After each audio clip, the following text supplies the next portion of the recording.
Hello, everyone. Welcome to another month and episode of our live monthly market update. My name is John Pasalis. For those of you new to the show, my team and I help buyers and sellers throughout the Toronto area make smarter real estate decisions. If you'd like to meet with me and my team, as always, you can just click the link in the show notes below or send me an email at askjohn@movesmartly.com. Oh, 1 second. Here we go. Perfect. And now, next, we have, as always, this month's episode, we're going to be talking a little bit about the shift in the housing market that we're seeing. The market has definitely turned a corner. We're going to talk about the latest statistics, as always. We're going to chat with Gus and Davin from my office to go over some of the on-the-ground trends we're seeing. And as always, David Larock, mortgage broker, is going to be joining us to chat a little bit about interest rates, what he's seeing in the market, and macro trends that might impact rates in the future. As always, Urmi Desai, our editor at Move Smartly, is on the show. You can post your questions in the chat, and we're going to be asking, obviously, answering and trying to answer as many of your questions as possible during today's discussion as well. Now, let us kind of get the ball rolling by chatting a little bit about this shift we are seeing in the market. So for quite a while, the housing market was quite sluggish. Sales were soft. Inventory was kind of piling up. And this is a shift. I think I chatted about this last month, how we saw this massive shift in the market beginning around March of this year. And it continued until September, and basically just inventory piled up. And it really is just demand cooling, listings increasing, and as listings outpace sales, inventory increases. Now, what we're starting to see is this trend reversing. And the reversing of the trend is largely that sales are gradually starting to pick up. Sales pretty much were at 20-year lows for most of the past 6 months and for most of the past couple of years, to be honest. But we're seeing that trend starts to reverse. And, the best way to see this, and this shouldn't be a surprise to anyone from the show, because I've been tracking these stats weekly, in particular, the months of inventory. And when you do that, you see these shifts in the market sooner. For a lot of people who aren't following the show, they waited till early November to see inventory levels fall. But as you'll see in this next chart, these trends started appearing in actually late September. So again, one of the metrics I kind of look at on the show sometimes and a fair bit is what we call the months of inventory, because it is a measure of the balance between supply and demand.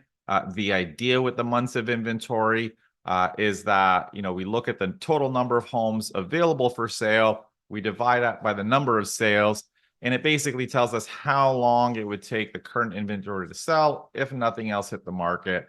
The higher the inventory, the slower the market, the lower the inventory, the more competitive the market. So if we look at these stats on a rolling weekly basis, what we see is that they actually peaked at the end of September.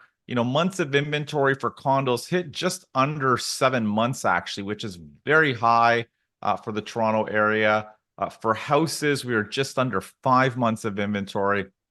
But by the last week of September, that trend rolled over and we started to see inventory levels decline. And when that happens, it basically means that the sales are outpacing new listings, which is why inventory levels are declining, because we have more people buying when compared to the number of new listings and terminations. So the inventory is actually declining over time. Now, I did a vlog last week or the week before, I can't remember, and I tried to unpack, I think, an important idea here, because I think some things get lost when we say the market's turning a corner. The idea with sort of months of inventory is that the level of the months of inventory kind of tells us how fast we're going, if we think about it sort of as a idea of speed. So, 7 months of inventory for condos is an extremely slow market. It's like we're going 30 kilometers on the highway and everyone's honking at us. Everyone's kind of pissed off at us because we're going so slow. Now, the level of the month inventory tells how quickly we're going, but the rate of change or how things are changing tells us whether the market is heating up or cooling down. So when months of inventory falls from 7 to 5.5, it means the market is heating up. But it doesn't necessarily mean it's competitive because we're still at 5.5 months of inventory. It just means rather than going 30 kilometers an hour on the highway, we're not going 45. So we're picking up speed, but it's still slow. And I think that's the important takeaway for people to think about, that even though we talk about the market changing course and picking up, we still have a pretty slow market. Condo market still very sluggish. Even the low-rise market is relatively slow. I mean, not overly competitive. And I will say, I mean, certainly there are some homes that get out that are outliers. I mean, I had a couple of clients looking at properties in the East End. Two of them got 10 offers and sold for pretty aggressive prices. But I'd say these are the outliers. Most homes that have offer nights are getting, if they're nice and they're kind of priced low, so below market, they're getting 2 or 3 offers, but selling within the value range. You're not really selling for crazy prices. So the market is still relatively soft, and some homes that are trying to get multiple offers are getting no offers on their offer night. So the market is kind of becoming a little bit busier, but it is still sluggish. And we're going to chat about some of the sentiment and on the ground things we're hearing from our own clients with Gus and Davin a little bit, because again, I think some of the stories, the trends, the things we see on the ground really shape kind of where the market is likely heading before it's sort of in the data. We started seeing these dynamics a little while ago, so we'll chat a little bit about the trends we're seeing on the ground as well.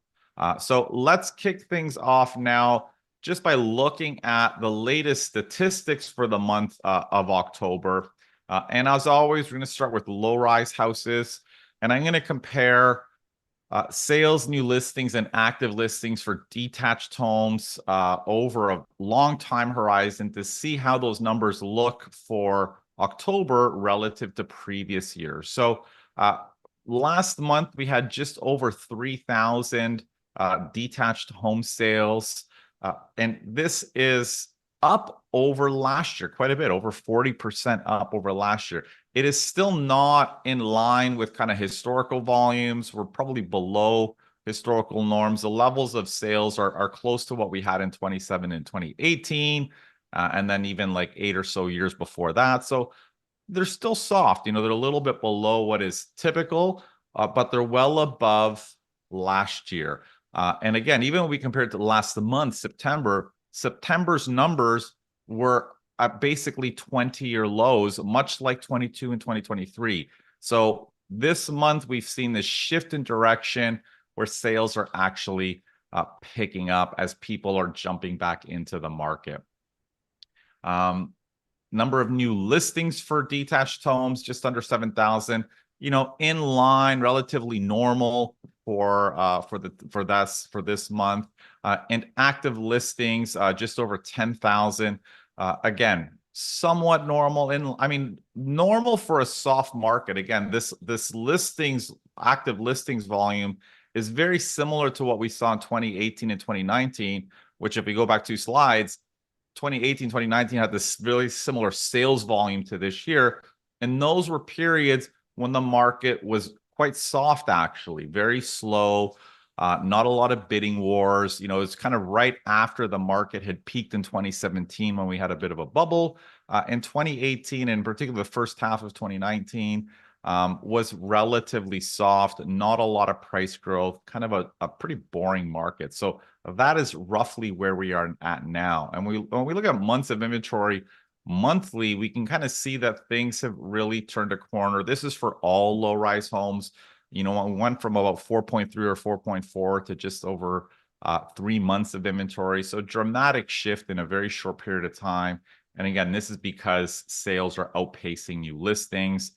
And average prices for low-rise homes, but 1.36, pretty much flat over last year. So no real growth. Now, when we look at the condo data, condos kind of similar. The growth in sales over last year is not as significant, but we're definitely up over last year. I think it's about 25, 26%. Again, below historical levels, so sales still aren't booming. And we're coming off, of course, comparing ourselves to 20-year lows, but it's obviously a shift in direction from what we've been seeing over the past 2 years, which is normal. I mean, we were going to say at 20-year low sales volumes forever. Now, new listings are quite high for condominiums. Second highest actually on record for the month of October. The only month that was higher was 2020, and this was largely when a lot of investors were exiting the market, when we had lockdowns, rents were plummeting. Aside from that, new listings volumes are pretty much the highest they've ever been for the month of October. Again, part of this is just people exiting the market, wanting to unload their units, wanting to sell, wanting to move on. Part of this is that we had quite a few condo completions this year. Some people just may want to exit. But similarly, active listings for the month of October, just under 9,000, are also the highest number of active listings for the month of October. And again, this feeds into the softness we're seeing in the market. So even though sales for condos are up over last year, well, active listings are also way up over last year. So the market isn't actually substantially better in terms of balance. It's just still quite soft. So when we think of month of inventory, yeah, we've come down from whatever 6.5 months of inventory. These are all condos, including condo townhomes, to just over 5. So that's, yeah, the market is picking up a little bit, but this is still a pretty soft market. Now, when we look at average prices, just over 700,000 for condos, they're down about 2%. You know, in some segments, they're down a little bit more. Maybe they're down 5% year over year, depending on the unit, depending on the segment. But because the condo market is, of course, definitely softer than the low-rise market. Now, before I bring Gus and Davin on, Urmi, I thought I'd maybe see if we have any questions before we jump on and bring them both on. Sorry, sorry, that was a big throat clear there. I blame the season. We do have a question just about the stats that you're presenting. Sure. Clarifying that they don't include pre-construction sales, Mm-hmm. but they do include any condos that are newly completing and then being listed for sale. Correct. So yeah, it does not include, this does not include pre-construction sales. You know, those stats are tracked by a company called Urban Nation. They report them monthly, quarterly, you know, what the sales stats are. Those stats are quite slow. I mean, not a lot of people are buying pre-construction condos today, but these statistics do include any sales that were, I mean, potentially either completed or in some cases assignments, which is basically condos that are in the process of completing but haven't finished yet, where the contract was assigned. Now, I will say many assignments are not allowed to be advertised on the MLS. It's kind of like a black market. People try to sell them outside the MLS. So it doesn't include a lot of assignments. It's mainly resale units that have been completed. Owner has taken possession and they're selling them. So you've led right into Nepal's second question, which is, do you track assignment sales? I think you've already alluded to the fact that it would be hard to do so, but do you note a trend? Yeah, so it's quite hard to track assignments because, like I said, many of them, the builders just don't allow assignments to be listed for sale on the MLS. And there are a few reasons for that, because they're worried if that person sells for a huge discount below what everyone else paid for, it could prevent the builder from selling their existing or remaining inventory. It could, you know, make it harder for the people who bought units there to qualify if people start selling for big discounts. And again, if you sell for a massive discount from what you bought it for, and it's just off market, you know, not on the MLS, nobody really knows about it, right?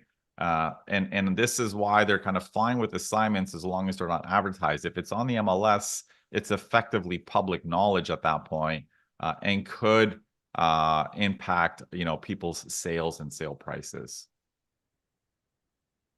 All right. So now, presumably, John, just a final question. Do Mhm. you see an uptick in agents maybe telling you about assignment sales from time to time? And if so, is this a market in which you're seeing more of that? Oh, tons. I mean, the number of calls I get from people who wants to assign is it's there's quite a few. It's a tough market to assign in because again, a lot of people bought for a certain price, and the challenge they're having is that their unit's coming for completion, and it's not really worth what they pay for it. In some cases, they can't get a mortgage. In some cases, the value's down, so they can't really get the mortgage because they're taking a hit financially. So they're trying to assign or flip their unit. But it's a challenging market to do that in because there just aren't a lot of investors buying. It's very difficult to market them because, like for the reasons I said earlier, you can't market it publicly. But yeah, there are people trying to get out of their deals because they just don't have the means to close on them. All right. So some informal sense that there's an uptick in them. Okay. I think the next questions I will hold for the panel that you're going to be hosting next with Gus and Davin. Beautiful. Gus and Davin, we have a tag team in the office today. Gentlemen, welcome. Thank you for having us. Awesome. Why don't you guys, I mean, okay, before I bring it to you guys, I mean, I'll chat a little bit about what I'm seeing on the ground. Maybe you can share your thoughts as well with clients, but we have definitely seen in the office a big uptick in people looking at buying, people interested in buying, and pretty much everyone that I've talked to has this feeling like they need to buy now. And if they don't, the market's going to be a lot busier and harder to buy in the new year. And obviously, is that true or not is anyone's guess. I don't think it's going to be a crazy market in the new year. But I think that's the sentiment I'm feeling from at least from buyers who are looking at getting in the market. What have you guys been seeing and hearing from some of the buyers you've been meeting? Sure. Yeah, I mean, obviously similar thoughts. So, just recently talking to a couple buyers, they are at the point where they think if I don't do it now or in December, early Jan, then there's gonna be some, big wave of buyers coming in the new year. And I think that while that might be true, I think we're gonna see an additional uptick in listings, which will help kind of, quell that not fervor, but like lack of a better word, just that uptick, I suppose. But I don't see something happening crazy with prices. Like I just don't. Even with the new mortgage rules, I mean, they are coming in place, but I mean, at 1.5, if you have much less than a 20% down payment, that's a big mortgage. You still have to cover that mortgage, and there's just not a lot of people who can stomach that. So I think with the new rules and like new buyers, more listings, it'll be busier, but I don't think we're gonna be hotter in terms of like price. Mm-hmm. That's helpful. Gus, what are you seeing? Yeah, before I jump into that, I just want to touch on your thing about assignment sales. We follow all realtors follow Facebook group assignment sales because they're useful. It's the black market, I guess, of selling assignment sales. You can't put it on MLS. You put it on Facebook groups where there's a bunch of thousands of other realtors, and you hopefully sell them. And they've been pretty effective over the years. In the last year, these things have become ghost towns to the point where they've been hacked by spam bots. And now I've had to unfollow all my assignment sale groups because all I see is spam bots. And every time I see who posted this, it's the assignment group. It's been hacked. So anyways, I thought that was a really interesting tip because there's assignment sales are just kind of non-existent right now. With regards to clients, yeah, listen, I think there is a small portion of clients that may feel it's going to be busier in the spring. Yes, I agree with Davin. I think it will be busier. I also agree that I think there's going to be a decent amount of inventory. And I think it really will be neighborhood dependent. I mean, it has been for a few years now. It's really neighborhood dependent. We're going to see the Withrow Parks, the Hyde Parks, the Leslievilles, the Forest Hills, where something really nice and renovated comes up, and it's going to get multiple offers. Yeah, I'll say it. multiple offers are coming back on those houses, and it's going to be busy. But I think there's going to be enough inventory that if somebody isn't overly picky and they're happy to buy a little bit of a fixer-upper or a house that doesn't look as polished as some of the ones I mentioned, that you can still go without competition and buy something. And I think that, yeah, prices will, if they uptick, we're talking very small amount, 1-2%, I think, but it'll be busy. It'll be busier than it is now for sure. And there's inventory now. Don't get me wrong. There's some houses and there's some condos, and you're just like, I just recently helped a buyer buy a condo yesterday, 60 days on the market in Leslieville, 1 bedroom. And you know what? We got it probably about 50,000 or 45,000 less than what it would have sold a year and a half ago. And we negotiated for 3 days, just us, no competition. And it's a great condo. And he kept asking me, what's wrong with it? I'm like, there's nothing wrong with it. It's just, there's not I mean, it's priced high for the market. I think the agent understood that. Priced a little high for the market. There's lots of choice in condos, but Leslieville as a whole doesn't have a lot of really nice 1-bedroom condos available. So yeah, super interesting. And I echo your sentiments. I mean, I think we've been talking about this on the show. Demand probably will be busier in the new year. But again, the balance is really driven by what listings volumes are like. And I agree. I think listings should be quite normal. So even if the market is a bit busier, it's not going to be crazy. But also, and I mean, and Dave will be joining us in a little bit, I don't think rates will be substantially lower. I mean, variables will be lower, but what you're actually paying on your mortgage rate is not going to be rock bottom. We're going to still be close to 4. So that is kind of, I think, one of the key things that is obviously going to impact, the market a little bit, and this balance between sort of supply and demand. And I think why it probably is not going to be, overly competitive as we move into the new year. So anything else you guys have kind of seen recently on the ground in terms of interesting stories, trends? Not that it seems like really new. I mean, condos that just keep sitting that would otherwise have done quite well, even back in the spring. And like you said, office calls in buyers. I mean, webinar signups, consults, things like that. They're definitely on the up and up. But as far as like other trends on the ground, that's what we said pretty much covers it. Yeah, I mean, spoke to one of my photographers that photographs my listings this week, and I spoke to one of my stagers, and they're slow. Yeah, they're like, why are we slow? And like, I don't know, but and listings have I guess flatlined, and that's it. That's the reason why there's not as many people listing. And I mean, even I speak to myself. Usually this time of year, November, December, I usually have a listing appointment a week, so to speak, that of people that are going to be listing into the new year to set up a few listings. I think I've gone to two. And there's not a lot out there. And then the few people that I have in my pipeline that are thinking of listing are all saying the same thing. We're going to get more in the spring, so we're going to list there. Yeah. Well, we know sales are up now, but we're going to get more money in the spring, so we're just going to wait. Well, are they? I don't know.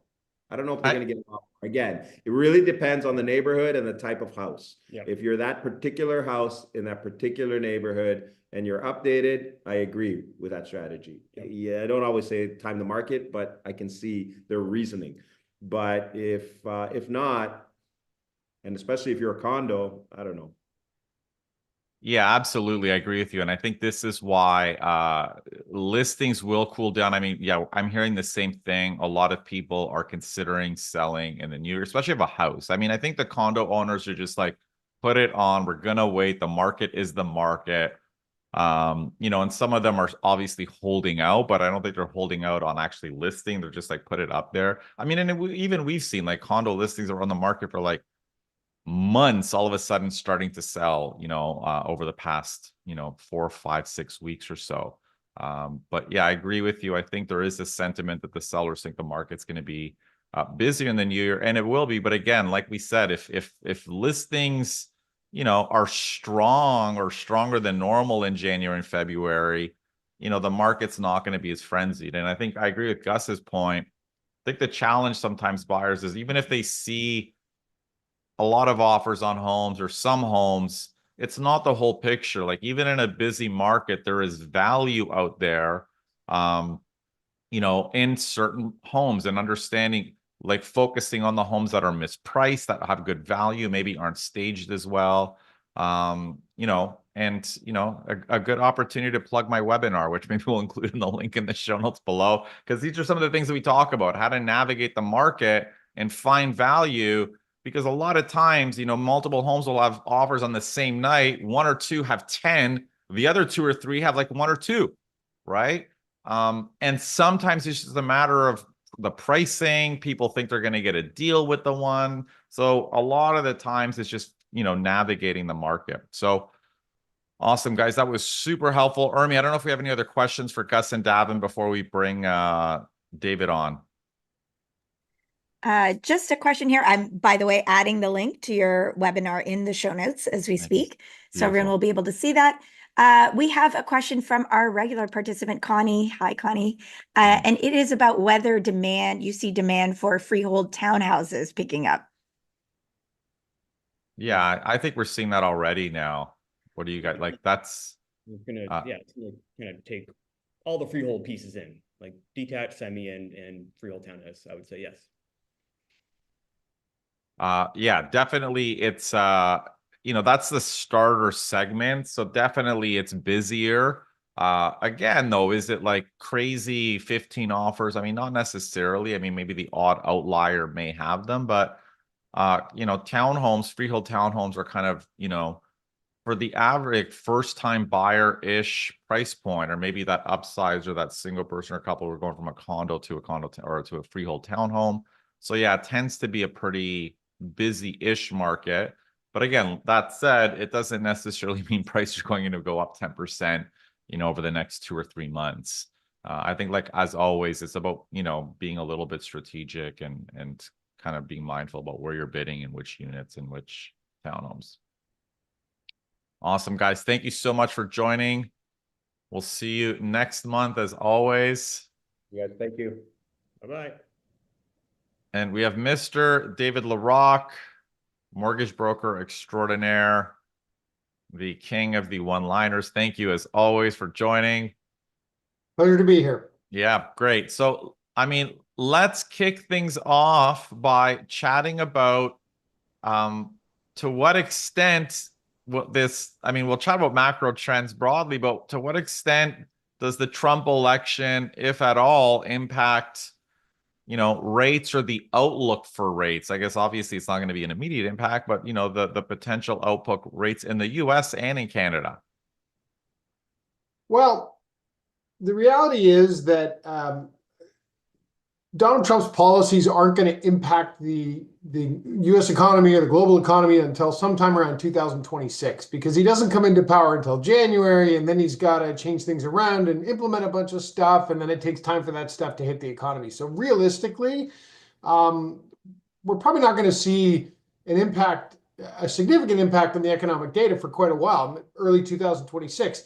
But the market always shoots first and asks questions later. And on Wednesday morning, after it was clear that he would win the election, bond yields spiked higher. Then they sold right off the next day, and now they've spiked higher again. So if we remember what the Trump presidency was like, it was pretty volatile. And if you look at a Government of Canada 5-year bond yield chart over the last week, it looks like a roller coaster. So, in terms of what the impact will be, again, John, anybody making confident statements today is bound to be proven silly in time. We know he'll be volatile. He's talked a lot about tariffs. We've got to renegotiate the trade agreement with the U.S. The USMCA in 2026. You know, he was not easy to negotiate with last time. So I think from a Canadian perspective, I think it's not a good thing. But you know, we'll wait and see. We don't really know. Okay, that's helpful. Now, you know, we've had some news over the past week or so. The Fed cut rates, I think a quarter point. Job numbers were soft. How does this all play out with sort of the outlook in Canada for what we might expect for the Bank of Canada to be doing? So I think the Bank of Canada is going to keep cutting. Certainly, that's what the market thinks. That's what's in the price of Government of Canada bond yields right now. The futures market expects the BOC to cut by at least another 1%, and that makes sense because when we had too much inflation, the Bank of Canada had to increase its policy rate to slow demand in the economy. Basically, by making the cost of borrowing more expensive, that left less money to spend on other things. Less spending means less demand means less pressure on inflation. Well, inflation's back to 2% now. So now what we've got is an economy that is really kind of stumbling along. We've got soft employment reports. There are lots of signs that things in the economy are slowing down. And if you're the Bank of Canada, you're still pushing on the brakes. These rate cuts are still at its current level. The Bank of Canada's monetary policy rate is still restrictive. It's less restrictive. It's like you're hitting the brake hard and then you've taken your foot halfway off, but you're still hitting the brakes. The BOC won't have its foot fully off the brake until its policy rate gets back down into a range of between 2.5% and 3%. And right now we're at 3.75.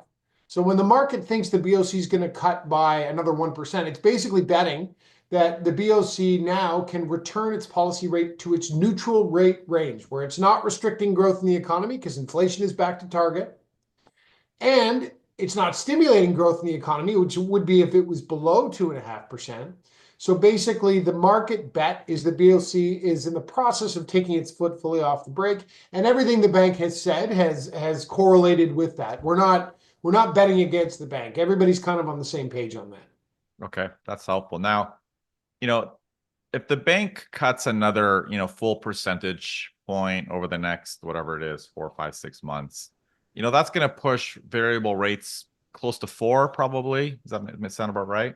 Yeah. So variable being the 4.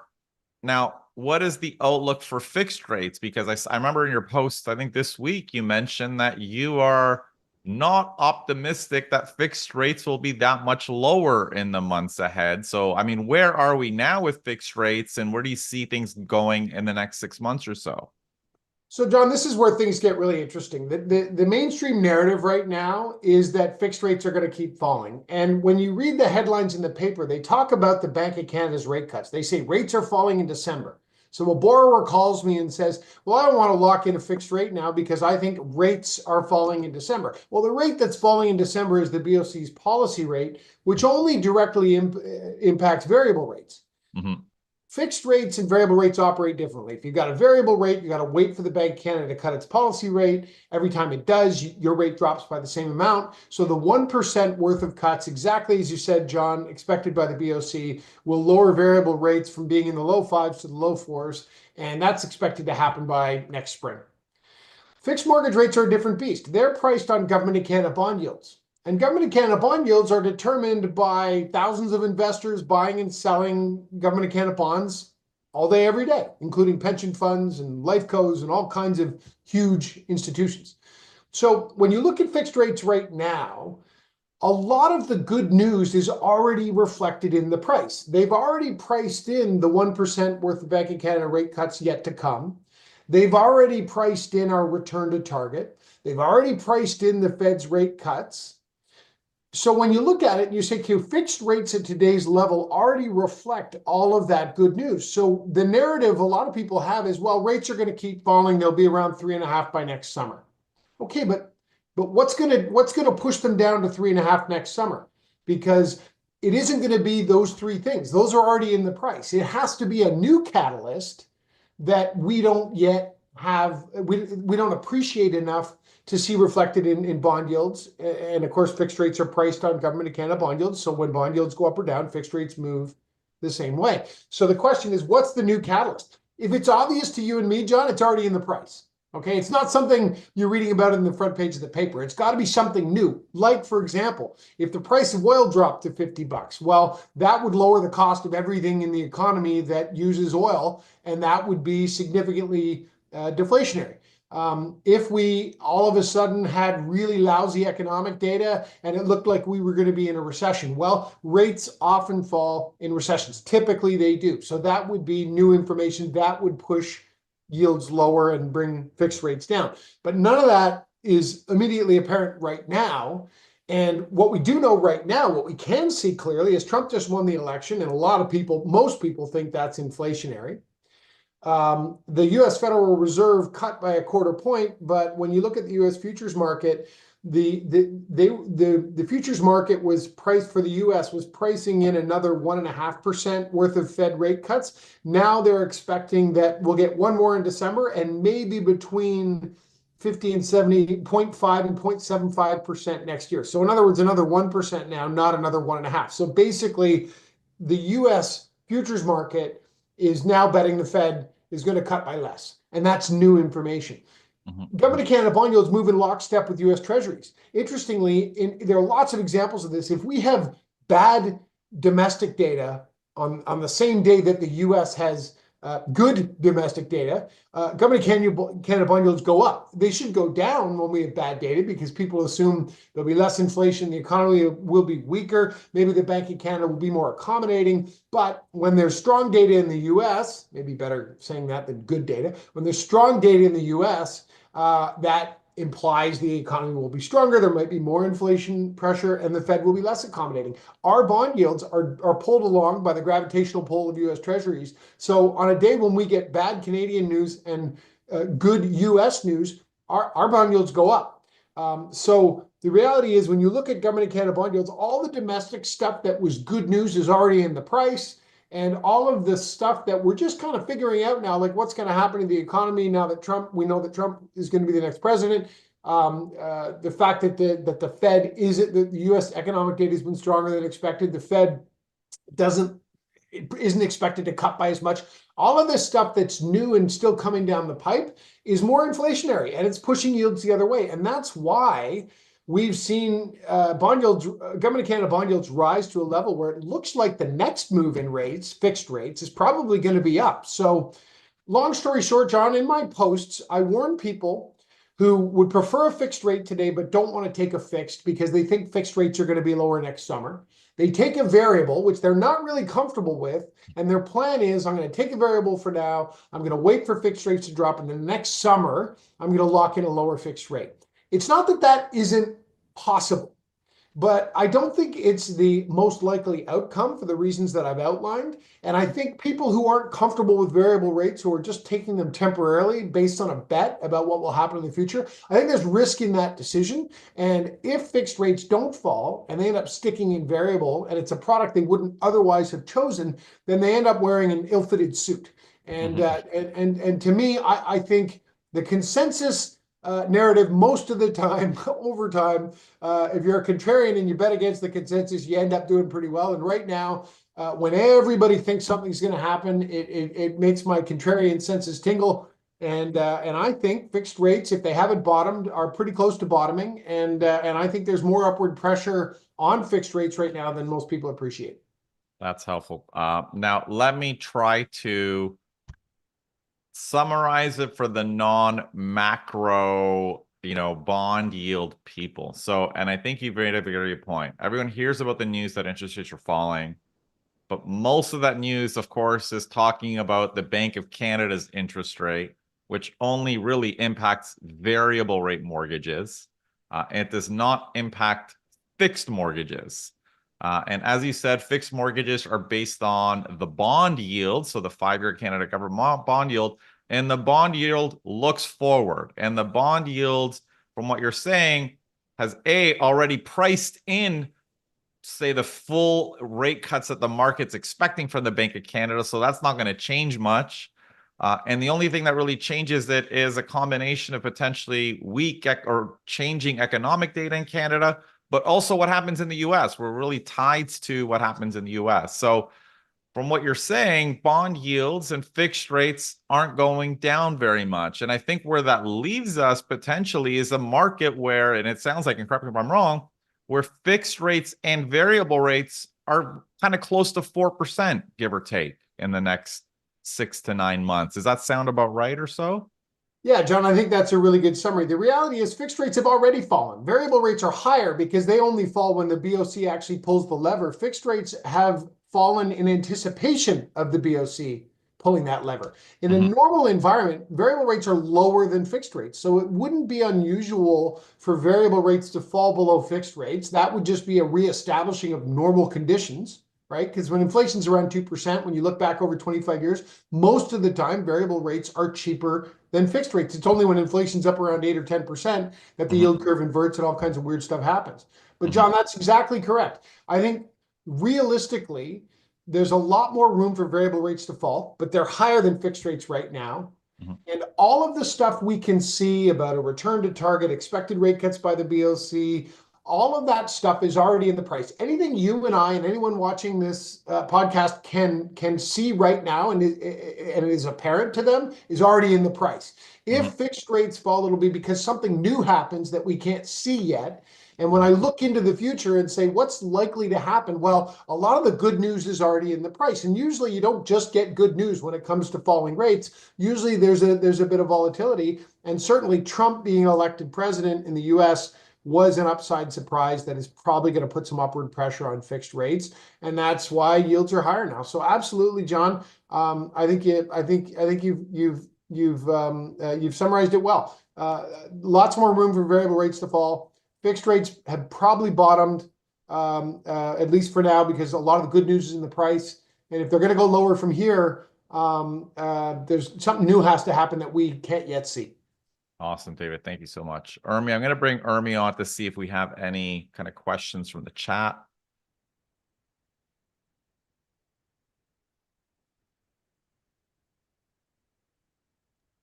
Sorry, I'm laughing because I think there's a bit of maybe an existential debate going on amongst our viewers about why buy a home or condo at all. But let's go to the more specific question from Roy first. Hi, closing on a studio condo next year. Is financing limited to some specific banks only? I'm not sure if Roy's asking that because of the nature of the property, a studio condo. Yeah, I think the reference is to probably small condos under 500 square feet, which are harder to get financing. Maybe Dave, you can unpack. Yeah, I mean, in Toronto right now, micro condos, you can get financing on anything down to about 350 square feet. So yes, you have fewer options. I work with 25 different lenders, and we might be talking to 6 or 7 or 8 of them, but it's not like you can't deal with AAA lenders and get competitive A rates.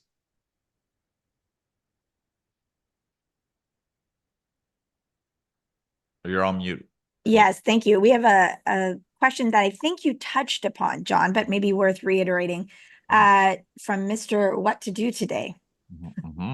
Are sellers waiting for the spring, and is buyer demand off due to seasonality as we enter? I'm assuming they mean as we enter into the holiday season. I mean, some sellers are waiting till the spring, certainly. Like we kind of chatted with Gus and Davin. I mean, some people who are not in a rush to sell. Some people think they're going to do better in the spring. I see some sellers who just took their homes off the market because they couldn't get the price they wanted, which I mean, in many cases were unrealistic prices, hoping they're going to get a little bit more in the spring. So certainly some are, some aren't. We obviously have thousands of new listings every month. So it's very personal. Certainly some people are waiting. Regarding buyers, listen, buying demand is softer than it historically is for this time of year, but it has picked up over the past couple months. And again, I think part of that is just lower rates and the anticipation that the market will be busier in the new year. So the data for October, especially the chart that I showed earlier, is a comparison of October's back to 1990.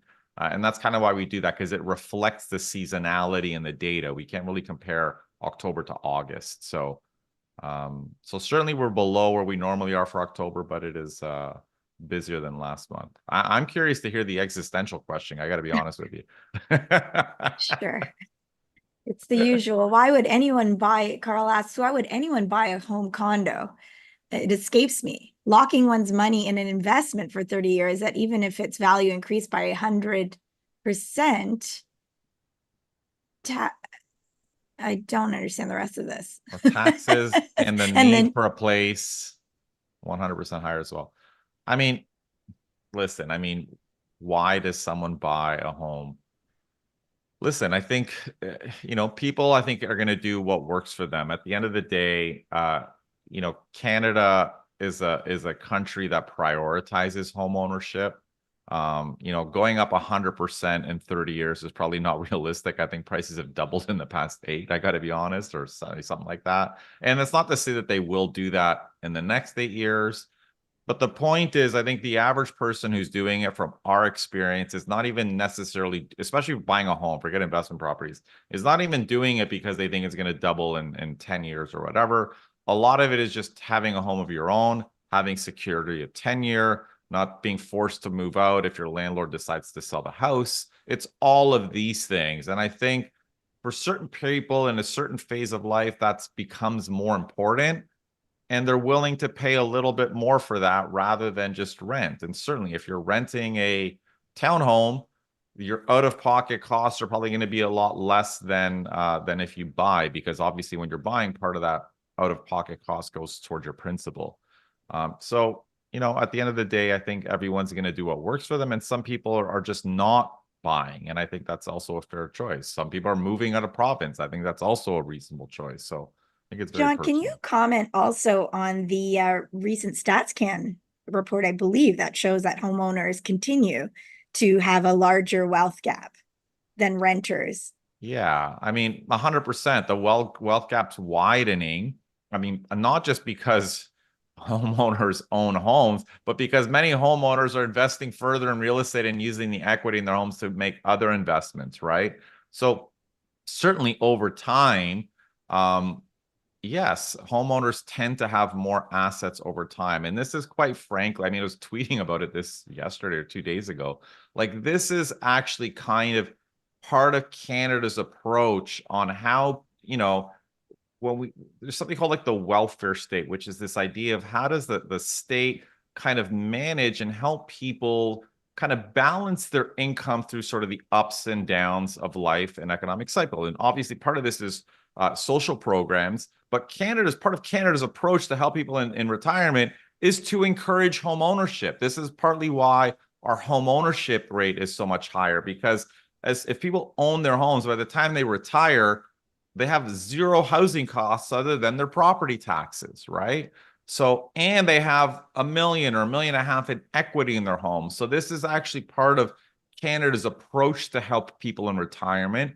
And the majority of retirees are homeowners, and they have that capital, and they have no housing expenses when they retire other than maintenance and property taxes. So it's kind of part of Canada's system, again, if people don't want to do that, obviously all the power to them, but it's certainly part of Canada's approach to help seniors in retirement. Can I Dave? add one? Yeah. Can I Yes, add one of point here, course. guys? Why real estate and not other forms of investment? Well, one of the big reasons is leverage. Yeah. You can't incur a lot of leverage if you want to buy stocks, but if you buy a property for $500,000 and you put down $100,000 and the property goes up by 10%, well, that's a $50,000 increase on your $100,000 investment. So a 10% increase on the property is a 50% return on the money you put into the deal. Now, leverage works both ways. If the property goes down in value, then obviously the math doesn't work. You don't buy real estate if you think it's going to go down in value. But the reality is the ability to leverage, and also the ability to sell your principal residence tax-free of any capital gains, those are unique to housing, and it gives housing special status. Again, if you think the market's overvalued and prices are going to crash, obviously don't buy. But if you think you're going to get a decent accruing return with leverage and with special tax status, well, you can't get that in the stock market. And you're 100% correct. I mean, and honestly, over the past 2, 3 weeks, I spoke with a couple of people who buyers who were just waiting for the market to crash, and whatever they listened to CMHC at the start of COVID, said the prices are going to plummet. They didn't plummet, prices surged and they fell, and they're kind of waiting for prices to fall. And like they're just these buyers who kind of hit a point where they're like, I'm tired of waiting. Prices are ridiculous. This market's insane, but they just don't want to rent, because they just feel this insecurity. In one case, like one couple just got, kicked out 2 years ago. They have to move again. They're worried about they're going to get kicked out again, changing school districts. So I think this is part of why some people just throw in the towel and like, you know what, whatever, I'm going to buy. I'm going to have a place for the next 15 years, and it is what it is. So again, it's very personal to people. Obviously, you shouldn't be buying if you need to move in 2 or 3 years because you're likely going to lose money. It needs to be a long-term decision. Yeah, and John, sorry, one more. Every time you make these good points, I think of another one. The people waiting for the perfect time to buy when it's obvious to buy. Well, if it's obvious to everybody you should buy, you're going to be competing with 20 people for every house you want to buy, and prices are going to be going bonkers. And when everybody thinks it's a good time to buy, that's probably the worst time to buy. The reality is you have to climb the worry wall. There's always going to be fear when you make a big financial decision. I read Garth Turner's book, The Greater Fool, I don't know, 15 or 20 years ago. He made a lot of great points and he was a good writer. I read that book and I thought, holy cow, the housing market could completely crash. I ended up buying anyway. And the reality is if you bought a house the year that Garth Turner published that book, your property would have gone up so much by now that even if the housing market crashed, let's say by 50%, which by anybody's definition, which would be a serious crash, you would still be way ahead on your investment. So the reality is the fear never goes away. And ultimately, when you look back over time, if you're a buy and hold investor with real estate, generally you're going to do fine. There you go. Watching. Go ahead, Urmi. Thank you. Dave taking on Dave saying he was not the greater fool. Oh, I was the greater fool, but there's so many greater fools that came after me that I'm no longer the fool. Well, you were the fool, but then you're greater for it. So it is a bit of a mixed message. I think John's comment that the Canadian economy promotes homeownership, and it is a method in which the economy is structured so that society can meet their needs, especially as they age. So to that, Sojourner asks an interesting question, wondering if you're seeing, and you're touching on this, John, more retirement age buyers taking on more mortgage loans. I ask because I've seen quite a few retirement age people who are not intending to buy ever, but had to due to COVID landlord greed, quite a few getting kicked out. Sorry, are they seniors taking on more Yeah, loans? so this idea that you already mentioned about a middle-aged couple with children who are getting tired of their landlord sort of, selling up and I guess forcing them to move as renters. Yeah. Are you and Dave, you as well, seeing an uptick in seniors having to do the same, wanted to rent all their lives, but due to landlords selling up, I mean, Sojourner calls it COVID landlord greed. Not sure if that means rent evictions or maybe selling.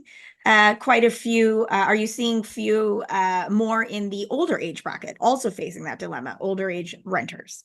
Who are considering buying now. Yes, having to take on mortgage loans or debt when they didn't intend to in their later years. I definitely, I haven't experienced that. I've definitely seen or heard of it a little bit. I don't know if that is the best avenue. You need to be taking on a big mortgage as you're retiring. Maybe you're better off getting into a rental where you can't get kicked out very easily. And of course, this is, purpose-built rentals that are rent controlled is really where if you're going to be a long-term renter, you want to be in a purpose-built rental that's rent controlled. Again, the risks are a lot lower. But yeah, definitely some people I've seen later in life just buying for very similar reasons. If you get kind of kicked out twice in a short period of time, it's kind of a bit stressful and people get tired of it. So certainly some people are going down that road. Dave, anything to add? If not, I think we have an easy question for you to end. Only that COVID made people realize that they were subject to housing instability that they didn't maybe realize. And I think since COVID, we've all been placing an even higher value on controlling where we live. But I haven't seen a big spike in older folks. Older folks were able to buy homes much more cheaply relative to their income than we are now, and most of them bought. So I would say that a retiree who doesn't own property is probably the exception, not the rule, at least in what I come across. You're on mute, Urmi. That's not a good way to end. No. I think this all lends very nicely to ending on the last question, which I shall give to Jet for sale one. Not sure if their Jet is still for sale, but do you think non-market rate housing is needed in Canada? And I think they mean more. And I think you were just touching on that, John. Oh, 100%. I mean, so non-market rate housing is, for everyone who doesn't know, it's basically rental housing that is not, I mean, as in the title, market rate, which is basically what the current market will pay. These tends to be, so it's a space between, so what we have in Canada is kind of market rate housing and very subsidized housing, like Toronto community housing, where it's means tested. And non-market housing is kind of the space in between that. So it's less than market rate, but not quite as low as, Toronto community housing would be. A lot of times they're run by non-for-profits or for co-ops. And 100%, this is really an important path for housing affordability. I mean, and this is, again, the reason we don't have this is because Canada's housing regime is very different from the housing regimes that we see in many European countries. Many European countries that have far more renters, it's not because they're stupid people and don't want to buy a home. It's because those countries prioritized affordable rental housing, and many of it was non-market rental housing, where tenants have some security and it is affordable and it is a way to live out your whole life without, like that example of getting rent evicted as a senior and worried about where you're going to live again. So 100% we need more of that. We don't have nearly enough of non-market rental housing in Canada. I think, John, though, it's fair to say that we're seeing the most interest in more of these projects than we've seen in some time. For example, in Toronto in the 60s and 70s, there were some examples of co-ops built. If you look down at the St. Lawrence Market area, there's a real legacy of that. And then that kind of fell off. Now I am seeing headlines now across BC, Ontario, also partnerships with Indigenous communities to enter more of these co-op models. And also Olivia Chow has been really promoting this model in Toronto, I believe, under the Build TO brand. If it's not Create TO, it's Build TO, one of the others. What is your sense, though, in how viable this kind of model is, given that you just said Canada economically is not really, set up, or it doesn't necessarily reward this kind of model? Would a lot of government funding need to go in? Like, what would make that viable? It's 100% viable if governments decide to make it a priority. The key is that you need just government investment. And a lot of times, like in the case of the Toronto one, it's that the city or the government owns the land, right? So the project gets built without the need for the land costs, which lowers the cost of obviously the total construction, and you can have more affordable rental. And the federal government appears to be trying to do this. If you've seen Sean Fraser talking about building housing on government lands, I think part of that is, I don't think, from what I've read, is I don't think they plan on selling that to builders. I think it is hopefully is going to be non-market, where the government still owns the land, but it is some sort of non-market housing. So it's viable, but you need a government that obviously prioritizes that. And we're starting to see signs of that at the federal level, and as you said, at the municipal level. And we haven't seen that ever, or quite some time. And we are not seeing that from Doug Ford, I will add. So again, I think it just depends on the government and the leadership. Yeah, I mean, it would take a massive amount of investment, I think, to make a former armory into a nice rental unit. But I guess money is the way that these things are determined, whether it's viable or not. Beautiful. Okay, thank you. Thanks to everyone participating. Thank you, John and Dave, as usual. John, do you want to sign us off? Yeah, so thank you again, everybody. Our next one will be next month, just before the holiday season. But thank you again all for joining. As always, if you have any questions, you can always shoot me an email at askjohn@moosesmartly.com if you want to go over your questions in more detail. Thanks, Gus and Davin, and thank you, David, and thank you all for your questions today.